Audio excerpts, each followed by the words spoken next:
Essa profissão dá o privilégio de mudar todo o tempo. Muda-se o cabelo, o corpo, o pensamento e até o rosto. Às vezes, isso acontece em uma mesma trama. Em questões de horas você passa de mocinho a bandido. Conheça agora no Ex-Profissa.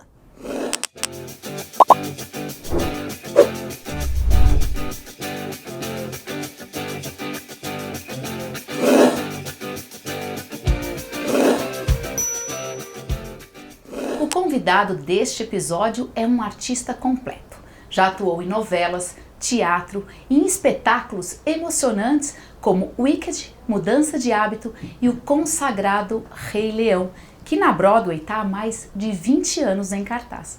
César Mello, muito obrigada por você ter aceitado o nosso convite. Muito obrigado a vocês, é um prazer estar aqui. Vamos lá. Além disso, ele ainda é poeta, cantor e compositor. Me conta como é que você iniciou na carreira, César. Bom, eu sou formado em letras, essa é a minha primeira formação. Eu fiz faculdade de letras e fui dar aula de português. Eu dei aula há muito tempo em cursinho pré-vestibular, né? Mas no ano em que eu entrei na faculdade, eu também entrei no curso de teatro. Tá. Então, desde o início, foram essas duas coisas juntas, assim. Até que chegou um momento em que eu tive que realmente escolher, porque a agenda chegou num lugar onde não dava mais para fazer as duas coisas. E aí eu tive que falar, ok, vou ser ator. Quantos anos mais ou menos você tinha nessa decisão? Na decisão eu tinha 28 anos. Eu dou aula desde os 19, porque eu entrei na faculdade, no curso de teatro com 19 anos, né? E já comecei a dar aula nessa época. Então eu tenho um bom tempo, assim, tenho quase 10 anos de sala de aula, tá, junto com teatro, já em cartaz em São Paulo, enfim. Uhum. Aí deu 28, 29, eu tive que viajar pelo Brasil, num programa chamado Cozinha Brasil, tá, para apresentar o programa em 10 estados diferentes. É apresentador também, então. Sim, e aí não deu para poder, não dava mais para ficar fazendo as duas coisas, né? Aí eu escolhi. Desculpa te interromper, mas assim, eu perguntei a idade porque às vezes o jovem tem que tomar algumas decisões muito cedo, né? E aí eu acho que é importante mostrar que é possível, né? Você decidir um pouquinho mais pra frente. Eu acho que é importante você ter na sua cabeça de que você não precisa ser uma única coisa. Uhum. Isso é muito importante. Às vezes as nomenclaturas, né? Você vai ser engenheiro, então você só pode ser engenheiro. Ontem eu fui ao aniversário de um amigo meu, encontrei um médico, ele é médico e ele está fazendo um curso de teatro com o Nóbrega, que é um curso de teatro popular, e quer fazer uma peça. E é um leitor, está gravando um CD dele, que é o primeiro CD dele. Isso é maravilhoso. Tá. Você não precisa, nós não temos mais a ideia de que precisamos ser uma única coisa, né? E aí se mais pra frente você decide fazer uma única coisa, ok, mas a multiplicidade ela só vai te ajudar em qualquer função que você escolher mais pra frente ser a definitiva, né? Com certeza, essa dica acho que é bastante preciosa aí para os nossos jovens. O registro do DRT é fundamental, é essencial para o ator? É essencial, você precisa ter o DRT. Inclusive, a gente está lutando agora, o que é muito surreal, né? O Brasil, infelizmente, está dando alguns passos para trás no que diz respeito a muitas coisas, e no processo trabalhista também, infelizmente, que eles querem tirar a necessidade do uso do DRT, ou seja, o documento que certifica que você é um profissional, eles querem tirar. Isso prejudica tudo, prejudica até quando você vai se aposentar. Ou seja, qual a sua profissão? Você é ator, e qual é o seu documento que não tem, enfim. Mas até hoje, sim, ter DRT é fundamental para que você exerça a profissão de ator. Me conta um pouquinho como você consegue unir, já que até você falou um pouquinho que hoje a gente não precisa ser uma coisa só, como você consegue unir tudo isso, cantor, compositor, apresentador, ator, você consegue fazer junto? Como que é um pouquinho dessa união aí? Então, eu faço tudo isso desde sempre, né? É que quando você resolve fazer profissionalmente, mas eu tinha uns 6 anos de idade e eu desenho, né? E aí minha mãe colocou num curso de desenho, e aí eu fui fazer o curso, enfim. Eu sou desenhista, já trabalhei como ilustrador também. Ah, olha, você viu que ao longo da entrevista você vai revelando. Deu uns 12 anos, eu comecei a fazer aula de voz, eu cresci dentro da igreja, então automaticamente eu fui aprender um instrumento, então eu toco trompete, toquei trombone. Você vai para o mundo da música, da arte. Me formei em letras, então a letras te coloca muito bem na ideia poética, artística do contexto geral, do mundo, né? No que diz respeito a todas as expressões artísticas. Então, com 14 anos, eu comecei a compor já. Quando eu entrei na faculdade, claro, fazer letras aguçou ainda mais, melhorou a poética, a escrita, a qualidade de leitura. Eu sempre fui bom leitor, desde 11, 12 anos eu lia um livro por semana, sempre li muito. Acho muito importante, porque quem lê fala bem e escreve bem. Isso é fato, não existe outro remédio, assim. Ou um melhor remédio para se escrever bem é ler. E aí comecei a compor com 14 anos, e teatro com 19, curso de letras, tudo junto. Toco violão desde os 12 também, 10, 12 anos. Essa história de que a arte meio que me escolheu, assim, né? Uma vez eu fui no iridólogo, que é ver os seus órgãos através da íris. Tá. Lá tem um mapa na sua íris que diz quem é você. Você explicou, viu? Tem um mapa na sua íris que diz como é que está o seu corpo inteiro. Tá. E o iridólogo olhou, ficou 40 minutos olhando, assinalando, enfim, tal. Ao final de tudo, a primeira coisa que ele falou para mim foi: você é um artista.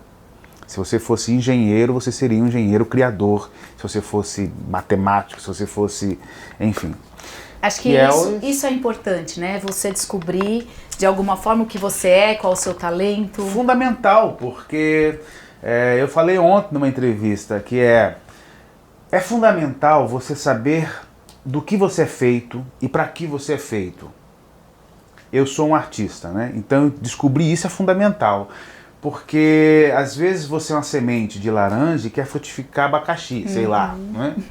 E aí não dá certo, e aí você bate cabeça 10, 12 anos numa profissão que não é a sua, né? E aí você vai ser infeliz. Eu estou dizendo isso de ambos os lados. Às vezes você quer ser matemático, mas você tem um nível de liberdade na sua cabeça, criativa, que não permite aquele senso de concentração que a matemática pede de você às vezes, enfim. Então descobrir do que você é feito, descobrir para que você é feito, isso é fundamental. Descobrir a sua semente e aí colocar a sua semente na terra certa, isso é fundamental. Agora voltando um pouquinho, né, para o ator, qual a diferença na preparação do personagem para novela, para teatro, para musical? Como que é feito isso? Tem diferença? Olha, eu fiquei 10 anos trancado dentro do teatro, fazendo teatro pesquisa. O que é teatro pesquisa? São grupos de pesquisa onde você monta um espetáculo a cada 2 anos e meio, mas o fundamental é você pesquisar, estudar, escrever texto, improvisar, entender a profissão e repetir, fazer, entender. A ideia é fazer você se autodirigir, escrever para você, enfim. Isso me deu know-how para fazer qualquer outra coisa, que eu vou fazer musical, eu monto o personagem, eu crio o personagem do mesmo modo como eu crio um personagem para novela ou para o cinema, que é me trancar dentro do quarto e estudar. É basicamente isso. Não tem muita coisa, não. Observação e gastar tempo estudando. Eu queria ressaltar 2 coisas que você comentou, né, que eu acho importante para os nossos jovens. Falou de leitura, né, que outros convidados já mencionaram isso, a importância da leitura. Falou de estudo, porque às vezes tem aquela percepção de que o ator não precisa estudar, o artista não precisa estudar. E falou também do quanto a faculdade de letras foi importante nessa construção, né, da sua vida profissional. Então, assim, não é perdido, né? Qualquer conhecimento não é perdido. Não, né? Principalmente... Aliás, para qualquer coisa que você escolher, todo conhecimento adquirido, ele é fundamental. A gente sempre fala que ator trabalha muito para parecer que não está trabalhando, porque a ideia é essa, Tá. né? A ideia é parecer que é real, mas para parecer que é real, você precisa trabalhar muito. Às vezes eu ouço, por exemplo, frases do tipo Antônio Fagundes decora muito rápido, então ele não gasta muito tempo decorando o texto. E aí parece que subentende-se disso que então Antônio Fagundes trabalha pouco. Completamente mentira. Ele trabalha muito, porque o processo que leva ele a decorar um texto rápido é a aquisição de vários outros conhecimentos e talentos que ele adquiriu com o tempo e foi aperfeiçoando, que acontece isso. Eu sempre falo também, na minha família, às vezes eu ouço coisas do tipo na rua, você faz um monte de coisa, né, César? Nossa, você nasceu com vários talentos. Não! Eu nasci com poucos talentos, eu multipliquei eles com muito trabalho, muito estudo e muita leitura.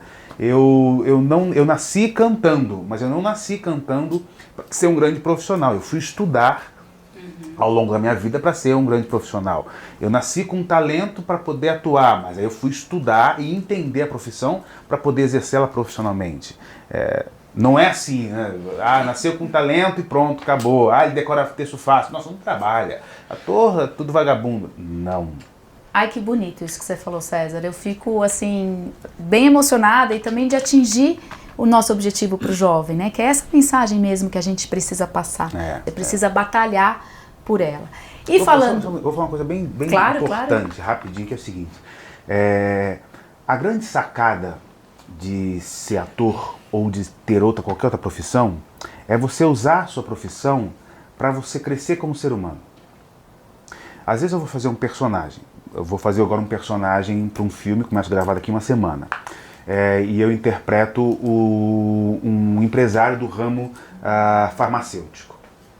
Então, só vale a pena se eu usar esse personagem para pesquisar ele a fim de trazer para mim o conhecimento sobre a indústria farmacêutica. Então eu vou ver filmes, eu vou ver documentários, eu vou ler sobre essa profissão, eu vou entender como é que funciona o mecanismo de venda de remédio, a problemática da formação de clientela, como é que está o mundo hoje, como é que insere negativamente ou positivamente a indústria farmacêutica dentro da sociedade. E aí eu estou entendendo várias coisas. Então você sempre usa a sua profissão para trazer para você o conhecimento, porque se o seu foco for glamour, realmente você está perdido. Não existe glamour na profissão de ator. Ia ser a minha próxima pergunta, né? Não existe. Glamour ou querer ser famoso, se a pessoa quer isso, é ator que ela tem que ser? Não é ator. Se você quer glamour, você, sei lá, não sei qual é a sua... Você devia ter nascido rico, talvez você consiga esse glamour. E para encontrar trabalho na área, qual que é o caminho, quais são as batalhas, existe estabilidade, como que é? Olha, estabilidade não existe, mas isso também não é grande coisa, porque em profissões que julgávamos ser estáveis, também não existem mais estabilidade, né? Então, agora, o processo para poder entrar no mercado, enfim, é um processo lento, que você precisa ter na sua cabeça sempre a ideia de construção.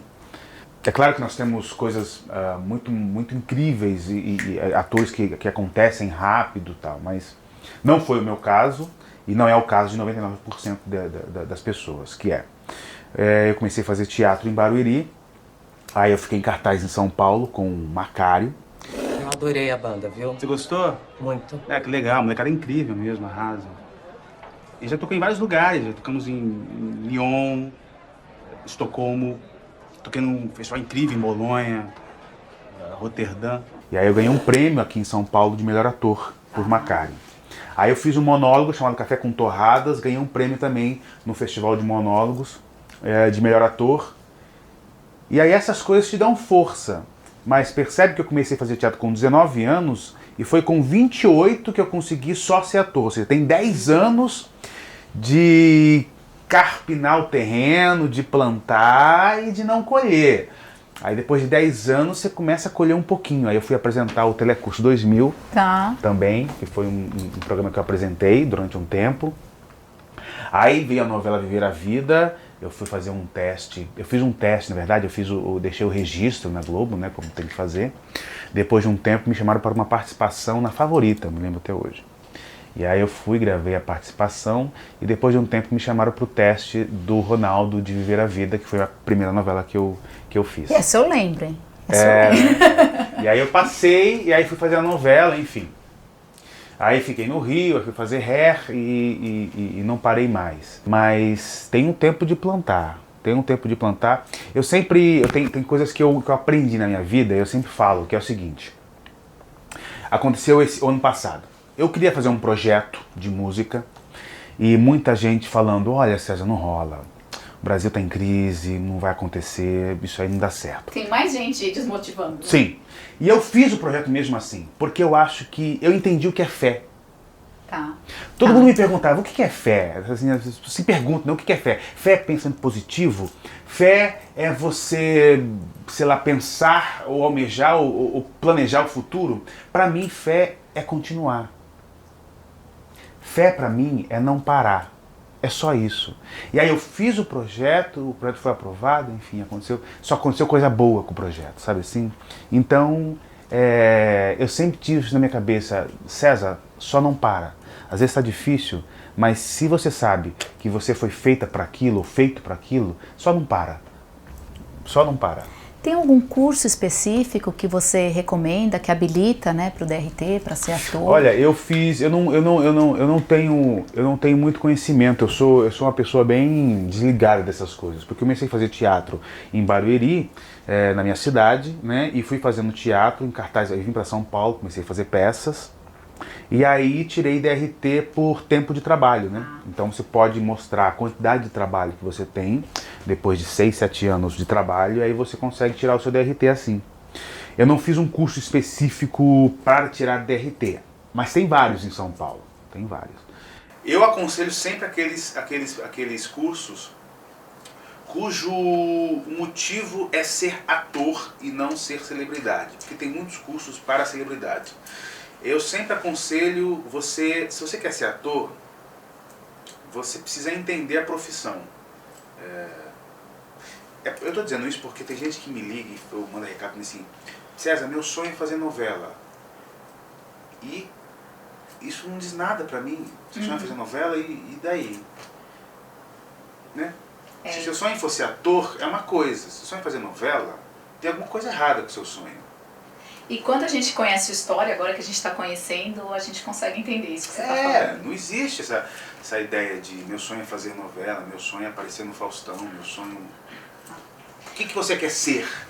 O que você quer construir como ser humano? É isso que interessa na vida, né? É isso que importa quando você escolhe uma profissão. É o quanto essa profissão faz parte de mim. O quanto eu vou acrescentar a minha vida, a minha essência nessa profissão. Porque senão você vira uma casca vazia. E aí você não vai para canto nenhum. Você vai ver uma vida inteira insegura, uma vida inteira... Eu vejo pessoas, na minha profissão também, em várias outras, imagino, pessoas que conseguem status ou lugar porque conseguiu aquilo de modo não correto, sabe assim, conseguiu aquilo de modo à margem. E aí eu vejo essas pessoas viverem a vida inteira com uma insegurança que eu não possuo. São pessoas, às vezes, que têm grande fama e tem um lugar de insegurança dentro que você não entende. Eu acredito que isso existe em todas as profissões. Com certeza. Com certeza. Eu vou entrar num assunto meio polêmico, né? A questão dos atores, artistas negros. Ainda existe preconceito? Como isso é no Brasil? Ou isso realmente a gente está num processo de evolução, com séries, com atores negros protagonistas? Como você vê tudo isso? Eu vejo olha só, tem um processo de retrocesso que aparentemente parecia que estava mudando, mas houve um retrocesso. Ser um profissional negro ou negra no Brasil é um problema, porque simplesmente o Brasil ele é essencialmente racista, e é um racismo velado. Eu não sou racista desde que meu filho não se meta a casar com uma negra. Nós somos nós somos racistas, nós somos frutos de uma sociedade racista.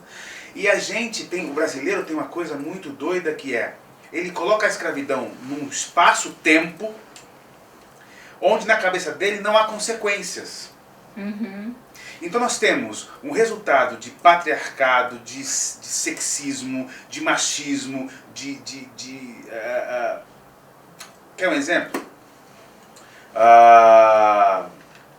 No trabalho de ator, eu vejo muitos diretores muito educados, muito gentis, como tem que ser. Afinal, se você está num projeto, você está trabalhando. Você não pode ser agredido no trabalho. E nós temos alguns diretores, da velha guarda principalmente, que gostam de xingar, que gostam de ter um posicionamento de você aí! Isso é ou não é resquícios de um processo onde o seu empregado, ele não era só seu empregado, ele era propriedade sua. Isso é resquício da escravidão, onde o seu empregado era sua propriedade. Então você podia naquela época fazer aquilo que você quiser, xingar, humilhar ele. Então nós temos vários desses exemplos na sociedade hoje, mas a gente não consegue fazer conexão com o fato da escravidão. Por exemplo, nós pregamos o fato de que todo mundo consegue ser aquilo que é. Não é verdade? Nós temos uma sociedade que prega a capacidade como sendo a única forma de atingir o sucesso. Nós esquecemos do processo de escravidão. Nós esquecemos de que todas as pessoas não partem do mesmo lugar. E a gente é cínico. O brasileiro é cínico. Eu acho o brasileiro cínico nesse sentido. Assim. Muito, muito, muito. Bom, o papo tá uma delícia. Pra mim foi uma aula, né? E agora, pra terminar, agora é o elemento surpresa, né? Eu queria ali pegar seu... É o violão que tá ali? Eu queria que você mostrasse esse talento pra gente. Vou tocar o que pra vocês? Eu não sei. Vou tocar uma canção que eu fiz, a última canção que eu fiz, vou contar pra vocês. Pode ser? Pode, claro. É uma canção que se chama Essa Menina.